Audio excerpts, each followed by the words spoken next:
guards come up and say, we got to go for a lineup. And now I'm thinking, amazingly, wow, I just saw myself on television. I wonder if the person who's going to this lineup saw it on television, right?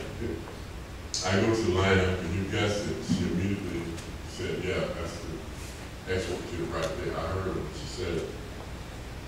And so they take me back, and the next day they take me before a grand jury. I think it was the next day, to get a true bill, that's what they call it. And to the best of my knowledge, the grand jury didn't ask a single question of me or anything. They were convinced that I was a person. And the thing that's fascinating about it now, to me, is that is how they could have come to that conclusion. And I know that it has much to do with their preconceptions and so forth. I think I must have appeared as an uppity in. That's what we used to say in Mississippi. I'm usually in here out of consideration for my white brothers and sisters, rather than the word that they use, and that I use too, but I don't advise my white friends to use it unless they're just among themselves. So I know they saw me as an uppity in, right? Because I usually can use language with a certain amount of felicity. And I probably act a certain way. Even some of my friends who are the same color as I am tell me, Delbert, who do you think you are? I said, well, I hadn't thought a great deal about it. Who do you think? So the fact that based on what they had, they would decide that I was a person amazes me to this very day. But anyway, they did. And I was charged and held over, they call it the impoundment, I believe. And spent 9 months in the county jail, which it would take me a long time to tell you about that experience. And all I can say is I wish it. You never have to do that. Just spoke to a friend of mine earlier, a woman, before I came here. She said she spent 3 weeks in the county jail. I think she violated parole or something. And this was here in Illinois, which probably, jail was probably better than it was where I was. And she said, if I ever have to do it again, I'd kill myself. I said, oh, no, I said that. But anyway, I spent the next 9 months in the Lee County jail.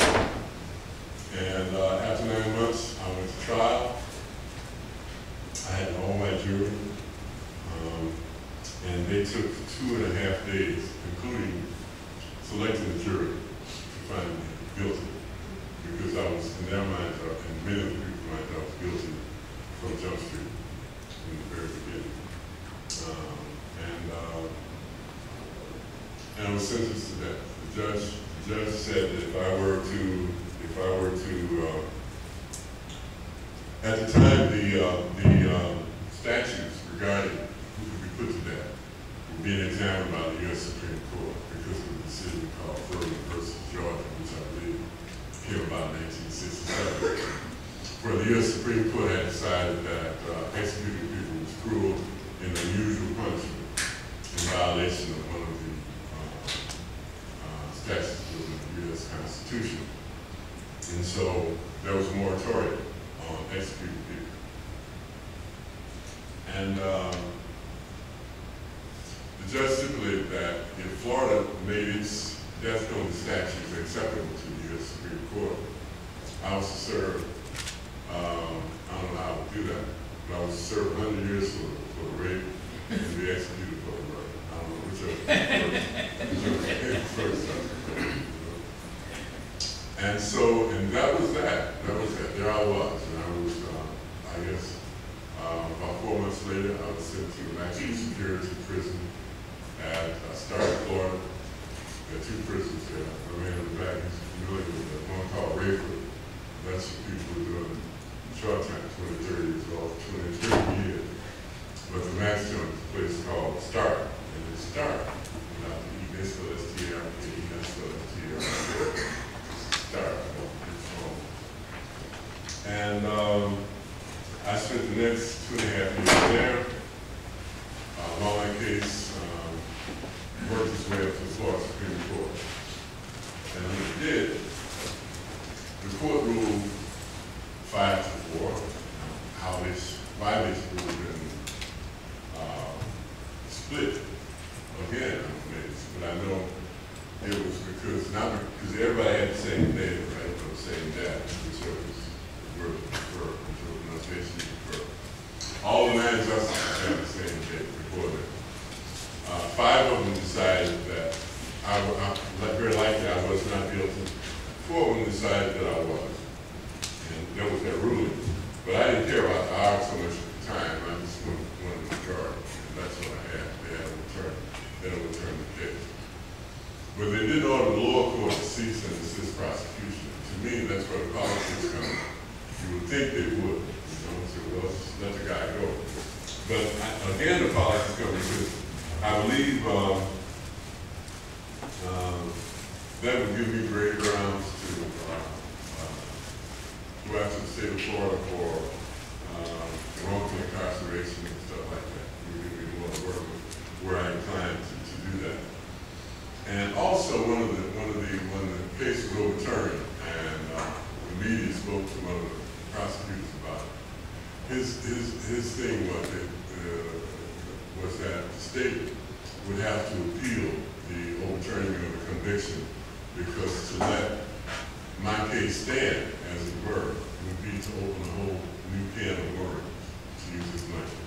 And I think he meant by that, I don't know for sure, but I think he meant by that, that other people who also locked up on eyewitness testimony only would use my case as a precedent to say, well, hey, in the case of Delbert, Tibbs, he was released because there was the only thing that the state had was one eyewitness's testimony. And so I'm sure that's why they couldn't allow it to stand. So these are the things that happen to us in law. I'm sure that there's some lawyers in here who will help us understand this better. So for the next 5 years, from 1977 to 1982, the sort of Damocles was hanging over my African-American head, to chop it off. And I said it was left, it was really flat. And in 1982, the DA ruled that he was dropping all charges because he didn't think his witness would be credible to a jury, because she had lived a life of alcohol and drug abuse for the last number of years since the trial. He didn't think she would believe it. When she had gone to, when I had gone to trial, she was very, very lovely young woman, in the bloom of her youth and her femininity. And I think her lifestyle had brought her down, and broke her down. And I'm absolutely convinced, again, this is conjecture, that she was suffering from a guilty conscience. I think she felt bad about what she had done. And so a lot of times when we feel bad, we self-medicate. And I think that's what she had done. Anyway, the case was overturned, and rather the prosecutor dropped the case with prejudice, he said, which my legalistic friends tell me easy. Jump on me again. Feel like you don't worry about that. I started out in 1977 when I first was released from prison, agitating against the death penalty because of my case. But as time went on, I realized that it wasn't just my case. And I believe in the great spirit. I believe in transcendent energy / power, intelligence that infuses and undergirds, drives all life on the planet. And what Thomas called the force that through the green field drives the flowers. He said it drives the green eggs and destroys the roots of trees. He says it's his destroyer. And I'll take care of the fortune for the gospel. But he really do like it. But I really believe that.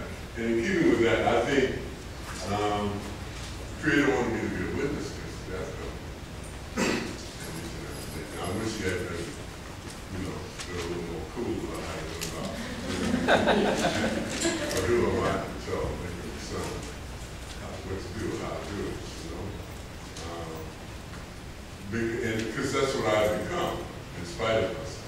I would rather talk about almost anything than talk about executing people. Because I don't think it's a conversation we even need to be having.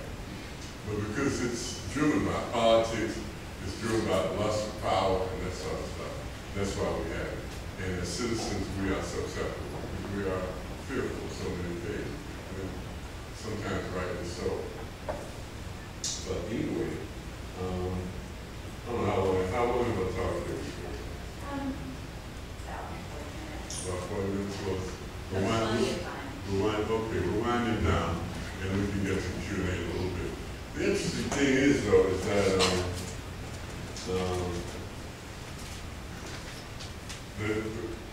the crime happened, and it happened, as I said, I'm writing a book where I don't even do this, I don't even get the kind of breadth I think it deserves in the book, because it deserves even in the book, because the sociology, the psychology, the history of groups and people are so pertinent to whatever happens to you. What happens to you when you go to a court of law, when you go to anything, and that's when you have to deal with any institution, because it's an institution and it's kind of, things are codified, crystallized, and it's kind of like that. And so if you don't come within the parameters that they understand, then that people, that institution understand, then you're likely not to be accorded true justice or true hearing, whatever it is that you bring before them. And that's what happened in my case. People say, well, it shouldn't matter whether or not the jury's all white. And I said, no, it shouldn't matter. It shouldn't matter the least bit. But it does. And everybody, if you don't know that, you've been living on the moon. Not only was the jury all white, the victims were all white. And the police were all white. See? And the judge was all white.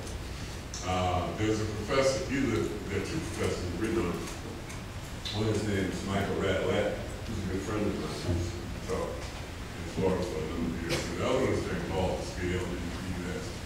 But their data shows that if you kill a white person in Florida, you're 11 times more likely to receive the death sentence. And these kinds of disparities and incongruities happen throughout the system all over the place. I just came back from Montana, where they only have 2 people on that team. That's nice. But there are less than 1 million people in the state of Montana. And I believe one of those 2, I don't